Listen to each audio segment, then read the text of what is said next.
tovana na ba ministre ndenge na ndenge ata moko asala biso mabe te ni oyo Tony Mwaba abebisi musala na biso ba mama boye babengani biso na bandako na bana toka na libanda vraiment ata mawa eza te ozoyokela biso ba mama mawa te biso totangisa yo Tony nde obanda wana na ministre wana biso batenya batotangisa yo mais yo lelo ozonyokola biso ba mama. Le ministre Mwaba qui respecte la loi cadre. La loi cadre, c'est la loi cadre que nous devons respecter. Ce n'est pas en fait seulement on va supprimer l'argent de l'enseignant. Si une école qui est sinistrée, une école qui est délabrée, quel est le problème de l'enseignant? Le problème de l'enseignant c'est tout où? Mais c'est l'État qui doit construire l'école. C'est l'État qui doit s'accaparer. Bisso tolingi dans l'immédiat. Que bazong c'est la biso ba réactiver ba école na biso pe bazong c'est la biso ba mbongo na biso. Biso toza ba agent de l'État toza ba fictif. Nan to monate une école fictive qui a des agents physiques qui parlent qui réclament leur histoire, leur argent. École fictive existe à côté. Papa, nazana kanda na balinga tena ndima malenge. Likambo oyo papa botalela biso. Enseignant zatangisa yo comme ministre, o comme député, o comme président. Vraiment lelo bomona benseignant bazomba, ba négligence enseignement pona nini? Fictif uti wapi? École fictif eza école ya Willy Bakonga. Ngana zana arrêté ya 96. Ya soki moni. Ngana zana arrêté ya Willy Bakonga te. Na passé jeunesse nanga nyonso na enseignement depuis 19 ans na banda ki PSP lelo l'état zo futanga nde oyo ya nto aluka regret mingi puisque toza ba mama veuve l'école ya kale comme l'école fictive ba kita sur le terrain total ce qui te to proclamer te école pe kozonga te le 4 poto kokate proclamation kozala te to ko bana ko panze école nyonso oyo kotanga bombongo na biso za mbongo na biso akala tozwa ngana na banda enseignement banda 18 ans nana mona makambo te na ya ko mona kaka na ministre oyo Tony Mwaba pona nini to ko bando kende na be ko to ko bando mener des ordres au bien to ko longola bilamba nyonso to ko tika na ba sous-vêtements na ba soutien to ko tambola na boulevard akomona marche to ko sala biso toza ba enseignant oyo ba école ba désactiver na premier ministre ba école na biso eza ba école fictif te eza ba école oyo Kasavu atika Mobutu aya leki atiki yango école o ba benye école fictif enseignant azalaka te élève azalaka te soki école eza enseignant azali élève azali école wana eza fictif te.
Bon, réclamation à biso présentement tozali enseignant. Toza enseignant oyo toza na bakate d'école ya l'État. Na kate école ya l'État toke na ba banque ndenge ba futela kabiso. tokomi na babanke tomoni ke bambongo na biso eza te. Tozongi na bekole na biso balobi na biso ke baekole na biso eza déjà désactivé. Moi étant qu'enseignant, je me suis posé des questions. On m'a désactivé de quelle sorte? Étant qu'un enseignant, une école qui date de longtemps, comment ça doit être désactivé? Alors, les questions que je me posais, et si moi enseignant, on va désactiver, me désactiver, dans quelle sorte? Et pourtant que je suis agent de l'État, payé par l'État. Payé par l'État. Alors, aujourd'hui, je me trouve qu'on dit qu'on vient maintenant désactiver. Comment on veut désactiver? Et je demande au chef de l'État qu'il trouve conclusion de cette situation. Et je demande aussi que les ministres qu'ils respectent la loi cadre. La loi cadre, c'est la loi cadre que nous devons respecter. Ce n'est pas en fait seulement on va supprimer l'argent de l'enseignant. Si une école qui est sinistrée, une école qui est délabrée, quel est le problème de l'enseignant? Le problème de l'enseignant, c'est sous où? Mais c'est l'État qui doit construire l'école. C'est l'État qui doit s'accaparer. L'enseignant, il est simplement enseignant. Et c'est un agent de l'État. Si que l'État disait à l'enseignant de construire, alors nous allons courir voir la loi cadre. Des droits de l'homme même. Ayeko distraire biso ke aso futa ba retraité. Donc aye alatis alongol bilamba ya ba enseignant, ayeko latisa quelques retraités. Et loko wana esalamana nute to moni yango na mboka oyo. Ya mibale ces arrêtés oya yeko désactivés. C'était des arrêtés faits par les prédécesseurs. Donc, ce n'est pas notre problème. S'il est capable de faire, il a le droit d'arranger ses arrêtés selon son ordre. Mais ce que je regrette, et je l'informe, quel est le critère pour faire partir un agent de l'État? Au salaire illégalement. À l'objet de bisote que bon salate, abandi à 4 salaires, après à tiki biso, totangi sabana. Bana na biso ba présenter na tenafep mbongo ekoti na l'État. Bana na biso ba sali examen d'État mbongo ekoti na l'État. Mais biso to encadrer bana wana ba salaire akati. Aujourd'hui 2 mois. Yango to sengi sokite to senga na chef asala sous contrôle. Chef alandela ye. Exclamation na ngai eza boyi. Biso to lingi dans l'immédiat. Que bazong c'est la biso ba réactiver ba école na biso pe bazong c'est la biso ba mbongo na biso. Biso toza ba agent de l'État toza ba fictif te. Nan to monate une école fictive qui a des agents physiques qui parlent qui réclament leur histoire, leur argent. École fictive existe à côté. Un agent de l'État ne peut pas être assimilé à un fictif. Tolobi boy mbongo na biso a réactiver ba école na biso dans les plus, non, dans 48 heures, dans l'immédiat, dans 48 heures, dans l'immédiat, tous a besoin d'un bon biso, tous ali ba locataires, des parents locataires, tous ali nabana, tous otangisa comme tout le monde. Donc, qui nous remet notre argent, puisque nous devons aussi résoudre nos problèmes de société. Voilà pour ce que papa, nazana kanda na balinga tena ndima malenge. Likambo oyo papa batalela biso. Enseignant zatangisa yo comme ministre, comme député, comme président. Vraiment lelo bomona benseignant bazomba, bon négligence enseignement pona nini?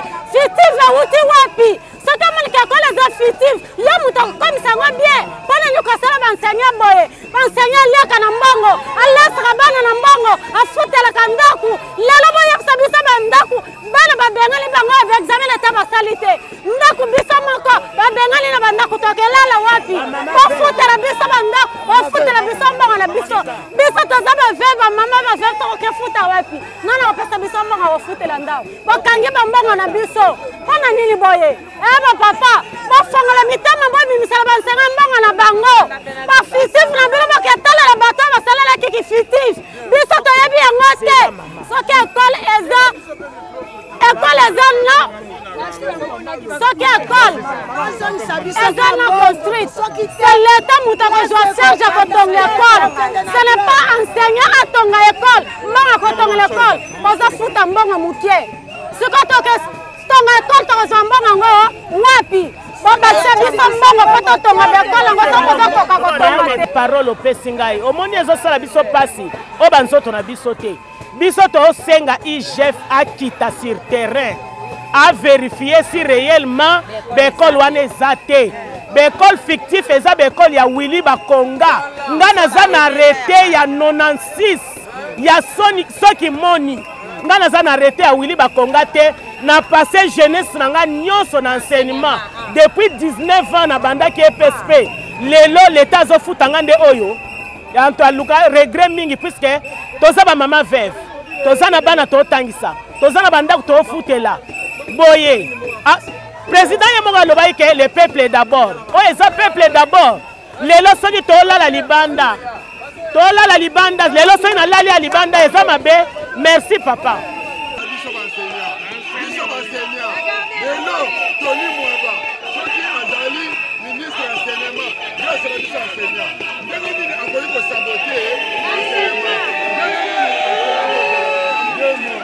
deux mois sans qu'on soit payé ndenge nini enseignant akoki kozala 2 mois toza menacé par la barrière tokosepelaki antuka ye apesa biso bandako so tolalaka nde epai na ye président Faki numéro 1 ya mboka tosengi na yo otrouverie biso solution na premier ministre Sama Lukonde soki boza wana mpona biso ya peuple azolinga abomela yo gratuité Tony Mwaba azolinga abomela yo gratuité eloko moko te yaya ennemi ya gratuité awuti wapi ekole neti ekole biso toza ekole ya arrêté ya kala etangisi na baministre vraiment bekole oyo toza awa eza bekole ya kala nga naza na mama na première aza na 85 ans asali 61 ans na ekole wana lelo baya kokanga ekole papa na makambo nini mama wana akozala ndenge nini miniti akoki ata koya te mpona nini bazosala biso boye bekole ya kala ekoma bekole fictif bakita sur le terrain totala soki te tokoproclame te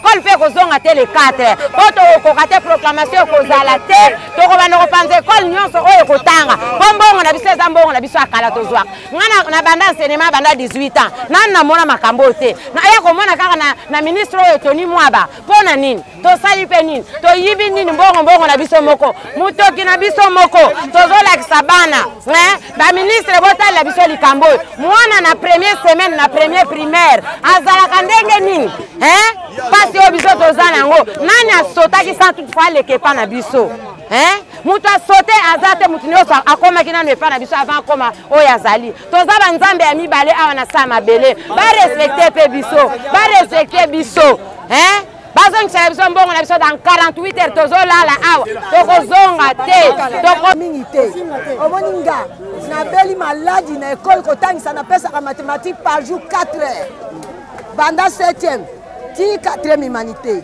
nazwi maladi na ekole akati nga mbongo na nga na bodondance na nga na nanga naamela kisi na olia te na ye boye nalinga nakwea na mutuka soki azongisi biso mbongo te tokotangisa te bekolo nyonso bakotangisa tokobanda okende na bekolo tokobanda omene desordre ou bien tokolongola bilamba nyonso tokotika na basous-vêtements na basoutien tokotambola awa na boulevard akomona marche oyo tokosala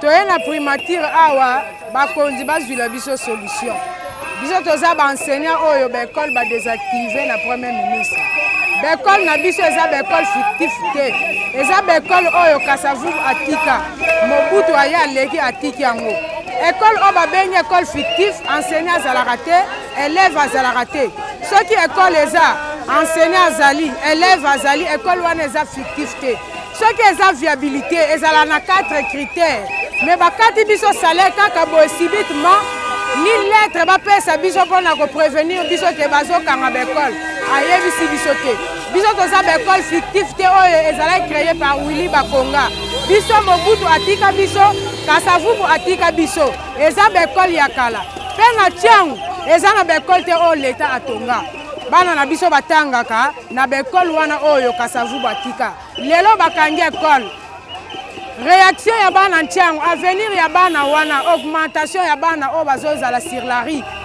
chef de l'état atalela biso mutu oyo totieli motema aza papa siko susi ya baparent ya ntiango eza wana bakokende wapi or mwana atangaka selo environnement ya esika oyo avandi yango toye kosenga bakonzi premier ministre chef d'état papa Etienne Tshisekedi Tshilombo azwila biso solution toza mpe baparent tozofutela bandako eza na bamisusu tokomi kolala libanda oyo tozokende 3e mois bana na biso mosusu basalaki examen d'état te tozotangisa bana mosusu bazotanga na bauniversité bakati kaka baklasse kaka boye subitement papa Tshisekedi atalela biso likambo oyo ayoka mawa azongisa biso toza baekole oyo leta ayebi bandaka 2 mois tozokuta papa Niko Mayengele maître Niko papa lobela biso likambo oyo presse epenge tomonaka bino bolobaka mpona biso vraiment tovanda na baministre ndenge na ndenge